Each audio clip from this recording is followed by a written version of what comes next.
What's going on, everyone? I have a quick story for you guys. So last week I did not upload the lecture series that I usually upload, and the reason was that I was having some issues with my iCloud backup on my iPad, which is my primary device that I create all this stuff.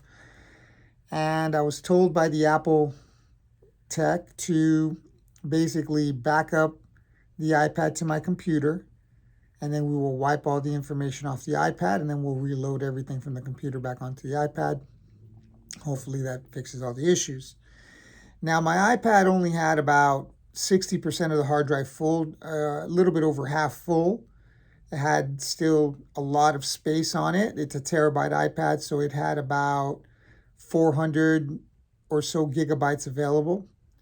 So when I started to put everything back onto the iPad, it told me that it didn't have enough space, which I thought was odd because, I had a lot of extra space. So even if the backup file got a little bit bloated, there should still be enough space to basically, fix the problem.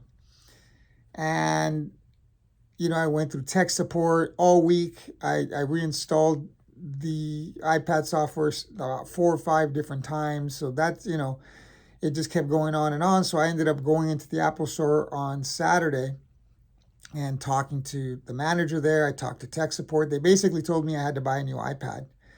And the 2 terabyte iPad would solve the problem. So I had to end up buying a new iPad to solve this problem. Now, I think it's a scam because the backup file was just over the 1 terabyte amount. So I have a terabyte iPad, so the backup file was like 1.02 terabytes. So it was just over. So when I installed the software onto the new iPad, because I was going to try to delete files, but I'm like, I really can't delete any of these files.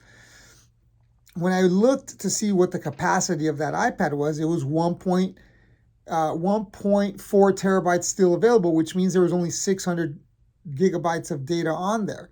So I think this is a scam. Let me know if you guys think that I got scammed, but I had no choice. I was locked out of my data. I've locked out of my lectures, locked out of all my entire iPad, unless I was able to upgrade so that there was enough space on the iPad to accept the backup. Now, let me know what you guys think about this. I think it's a scam. I'm pretty upset about it. Leave your comments below. Let me know what you think.